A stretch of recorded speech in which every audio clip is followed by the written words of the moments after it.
Hey guys, and welcome to WTFn. We have a special guest today whose name is Anthony Carboni. Hello, everyone. Because Scott is I don't know where he is actually, but Scott is drunk. He's in Hawaii. But we're doing you know how it goes. We run through some crazy news stories of the week. And are we talking about zany stuff? Zany stuff, Oh, yeah. And let's start it. with something very relevant to my life personally.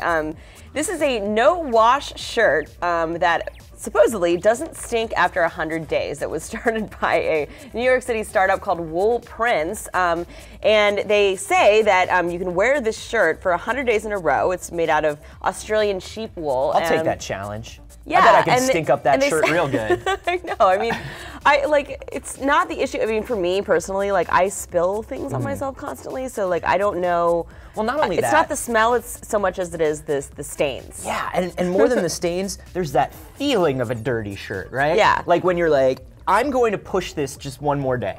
I feel like I can get one more day out of this shirt. And then you put it on, you're like, no, I was wrong. I was wrong. Yeah, but there is, if you're interested, there's a Kickstarter campaign to sell the shirts that are $98 each, which is worth it because you save so much money in laundry costs. Yeah. I guess. Okay, let's move on to something terrible. Please, let's do. This is something called a buddy cup. And it's sounds dirtier than it is, I think. Buddy cup. Yeah, it's created by Budweiser, and you clink glasses. I'm familiar with the custom. Familiar with the custom, Yeah. and you become Facebook friends automatically when you do that. What? Through a QR code. Oh, okay. So I have problems with this. Why? Because it's stupid. But here's why. You have to link a specific glass to your Facebook account. Then somebody else has to link another glass to their Facebook account, and then you must be in the bar at the same time drinking. Clink the glass to make it work. Feels like a lot of setup for very little payoff. This is something that sounds like, oh cool, people are just hanging out, having fun, clink. Yeah, hey. No, there's a lot of pre-production that goes into this. Yeah. I don't like it. No, it's we can both agree that it's horrible. But Budweiser wants to utilize these cups at branded events like concerts and festivals, because dudes just running up to random girls and clinking their glasses, and it's like, now I have all your contact info. Yeah. I love you. And while we're on the topic of things that are horrible and love, a man proposed to his girlfriend with a custom-built Angry Birds level. So the backstory on this is that she was annoyed. It was kind of a point of contention that he was always playing Angry Birds. And so he decided to, after dating for 9 years, by the way, decided to propose to her using a custom-built level of Angry Birds. So let me see if I'm reading this subtext right. Number one, the guy did not ask her to marry him for 9 years, and when he did, he actually created a custom proposal for himself, right? Because he's the Angry Birds fan. She's not the Angry Birds fan. She hates Angry Birds. Yeah, and so, and how awkward is this? They were in a restaurant, and he was just kind of like, why don't you play Angry Birds for a second? I also got you a vacuum for our anniversary. Yeah, and he a also Fitbit, set up. Just saying. He said, you're a terrible guy, Ben. You're terrible. He also set up cameras in the restaurant to capture the experience, so it's just like, come on. Wow, this is Ben made it Ben's day. Way to go, Ben. There are video game proposals that I really love, though. There was somebody who made a custom Portal level for his girlfriend, but his girlfriend was really into Portal. That was the whole deal. You can't make it for yourself, Ben. Yeah. It's not about you, Ben. Good job. Good job, Ben. Good husband. Okay. How about, we talk about Bitcoin a little bit. Love Bitcoin. Amongst ourselves. Yeah.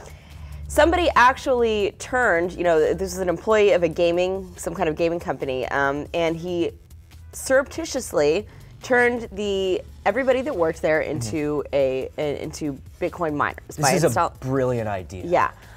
He got fired. But sure, but he went out in a blaze of glory, right? So this was who? This was the ESEA. So they're an what's interesting about this is they are an anti-cheating gaming company. They make anti-cheating software. Really? Yeah, so you install this anti-cheating software as somebody who plays Counter-Strike, and when you turn it on, this guy is making your computer mine for Bitcoins for him. Yeah. On the anti-cheating software, I love it.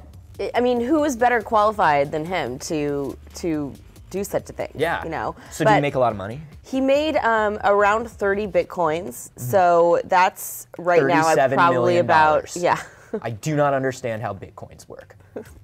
It's a significant amount of money. It's a few grand. Okay. And it was running for about 2 weeks, and then eventually somebody noticed, and he got fired. Well, it was a good idea. You know, all the best criminal plans, you know, they always get to just that last step. Yeah. You had a good idea. It's like Office Space with the worm. Yeah. You know, Office for the Space. greater good. Yeah, I like it. See the movie. It's good. Let's end on a high note. You like stop motion animation, right? Yeah, it's probably my number one interest. Yes. Okay. Well, IBM, the computer company, you've heard of IBM, right?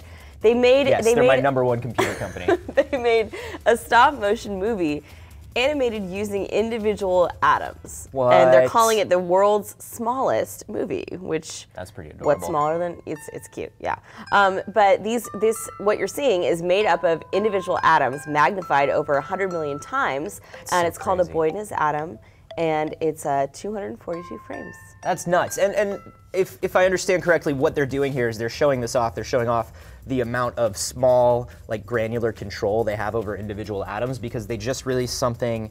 It's magnetic storage that's 12 atoms long. Yeah. You can actually, they're trying to make it hard drive technology. That is insane. Yeah. Atomic hard drives.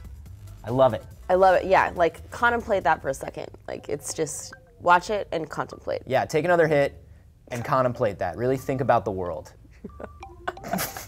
That's a good note to end on, right? Yeah, absolutely. I think so. Well, thank you again for joining us for a casual couch chat today. Just a casual chat, yeah. Yeah. And where can we find your stuff, in case you're not familiar? You can find me on youtube.com/dnews. I do a science news show twice a day. So lots of stuff about atoms. Tons of atoms. Yeah. Oh man, if you heard that atom story and you were like, but where do I get more atom news? This is where. All right, again, Anthony Carboni, Annie Gaus, saying goodbye. Goodbye. I miss you already.